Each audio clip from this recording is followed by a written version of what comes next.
मध्य प्रदेश को 2 नए medical college मिले हैं और ये कॉलेज कुछ अलग तरह से चलेंगे, इसलिए ये खबर आप ध्यान से देखिएगा। आपके बच्चों से जुड़ा मसला है, देश के भविष्य से जुड़ा मसला है और डॉक्टर जैसे पेशे से जुड़ा मसला है। किसी भी देश या प्रदेश की तरक्की के लिए सबसे जरूरी क्या होता है? पहला शिक्षा, दूसरा रोजगार, तीसरा अच्छा इंफ्रास्ट्रक्चर और चौथा मेडिकल। अगर ये 4 चीजें आपने मजबूत कर ली तो आपके देश या प्रदेश को आगे बढ़ने से कोई नहीं रोक सकता। और मध्य प्रदेश की मोहन सरकार इस दिशा में लगातार काम कर रही है। आपके बच्चों से जुड़ी खबर है, इसलिए पूरी खबर विस्तार से आपको बता देता हूं। देखिए, मध्य प्रदेश के लोगों के लिए खुशखबरी है। मध्य प्रदेश को अब 2 नए मेडिकल कॉलेज मिल गए हैं और ये दोनों मेडिकल कॉलेज पीपीपी मॉडल में चलेंगे। पीपीपी मॉडल मतलब सरकार और प्राइवेट संस्थान मिलकर ये मेडिकल कॉलेज बनाएंगे और मिलकर ही उसे चलाएंगे भी। पहला कॉलेज धार में खुलेगा, जो कि पीपीपी मोड में बनने वाला भारत का पहला मेडिकल कॉलेज होगा। धार के अलावा दूसरा कॉलेज बैतूल में खुलेगा और इन दोनों का भूमि पूजन मंगलवार को किया गया है। बीजेपी के राष्ट्रीय अध्यक्ष जेपी नड्डा ने दोनों मेडिकल कॉलेज का भूमि पूजन किया है। इन 4 तस्वीरों को देखिए। जेपी नड्डा सोमवार शाम को ही इंदौर पहुंच गए थे, जहां उन्होंने मंगलवार को दोनों मेडिकल कॉलेज का भूमि पूजन किया। इसके बाद क्या हुआ? अब कॉलेज तो खुल जाएंगे, लेकिन इन कॉलेज को खुलने से, ये जो कॉलेज हैं इनके खुलने से होगा क्या? आपको डायरेक्ट फायदा कैसे होगा, ये समझ लीजिए, विस्तार से देखिए। पहला फायदा तो ये कि मध्य प्रदेश में सीधे सीधे मेडिकल कॉलेज की 200 सीटें बढ़ जाएंगी। धार कॉलेज के बनने से 100 सीटें बढ़ेंगी और बैतूल कॉलेज के बनने से भी 100 सीटें बढ़ जाएंगी। यानी अगर कोई भी बच्चा डॉक्टर बनना चाहता है तो उसे प्रदेश से बाहर जाकर पढ़ने की कतई जरूरत नहीं।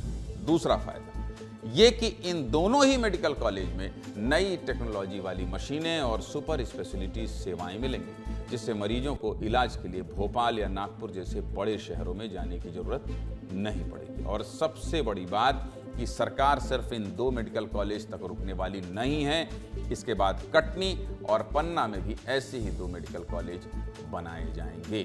चलिए, ये तो कॉलेज हैं जिनका भूमि पूजन हो चुका है या फिर अगले 1-2 महीने में होना है। लेकिन खबर यहीं खत्म नहीं हुई, क्योंकि सरकार ने 9 अलग अलग जिलों में भी पीपीपी मोड पर मेडिकल कॉलेज खोलने के लिए प्रस्ताव मंगाए हैं। और अगर यहां भी प्रस्ताव आ गए तो पीपीपी मोड पर चलने वाले मेडिकल कॉलेज की संख्या 13 हो जाएगी। एक कॉलेज में अगर 100 सीटें भी मिलती हैं तो प्रदेश के बच्चों के लिए कुल 1300 मेडिकल सीटें बढ़ जाएंगी।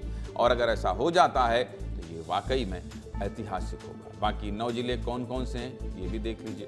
आपको ये जानना होगा कि भाई मेरे जिले में तो नहीं आ रहा है, आप मेरे जिले में मिलेगा कि नहीं मिलेगा, देख लीजिए। पहला जिला है अशोकनगर, दूसरा मुरैना, तीसरा सीधी, चौथा गुना, 5वां बालाघाट, 6ठा भिंड, 7वां टीकमगढ़, 8वां खरगोन और 9वां जिला शाजापुर है।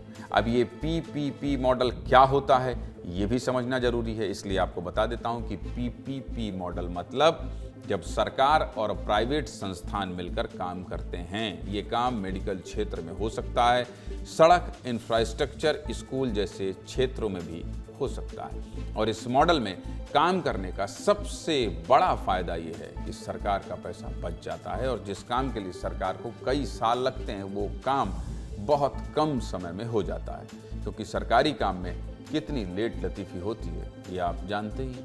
मध्य प्रदेश को 2 नए मेडिकल कॉलेज मिलने पर हमने एक रिपोर्ट भी तैयार की है, आपको दिखा देते हैं, देखिए।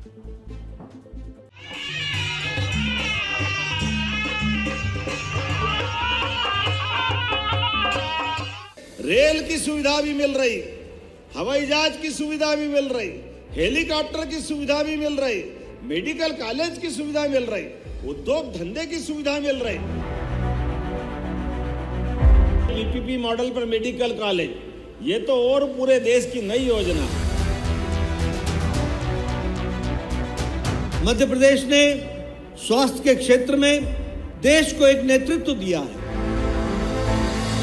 अगस्त महीने में हमने जबलपुर में आपके माध्यम से 4 मेडिकल कॉलेज के पीपीपी मॉडल पर एमओयू किए थे, एग्रीमेंट किए थे और 4 महीने के अंदर भूमि पूजन कर रहे हैं। जोरदार अभिनंदन करो, ये सौगात मिलने का सिलसिला चालू हो गया कि ये जन सहभागिता के साथ पीपीपी मॉडल का देश का पहला मेडिकल कॉलेज खुल रहा है तो वह धार में खुल रहा है। इसके लिए मैं विशेष करके आपको बधाई देता हूं। 2002-03 तक 55 साल से ज्यादा समय चले गए, लेकिन केवल 5 मेडिकल कॉलेज थे। आज हमें इस बात की प्रसन्नता है, मध्य प्रदेश में 35 मेडिकल कॉलेज हो गए। 35। ये हमारी सरकार के काम करने का तरीका है।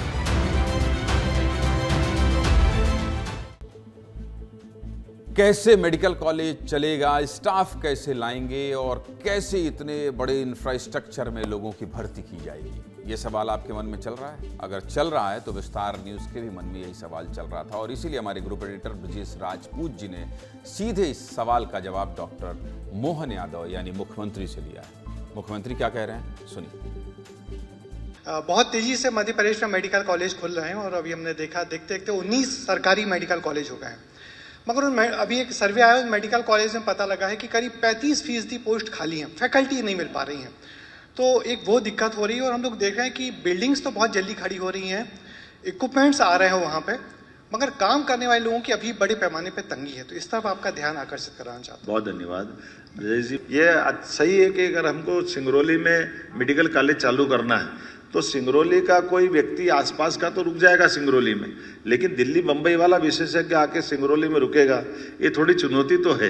लेकिन इसके कारण से हम स्पीड रोक लें ऐसा नहीं, तो हमने कहा कि भाई इनकी जो तनख्वाह कितनी है, तनख्वाह बढ़ा दो। तो ये हमने पिछली बार तय किया है कि जो प्राइवेट वाला दे रहा है उससे बढ़ के दे दें, तो आज शायद अपने पास रुकेगा।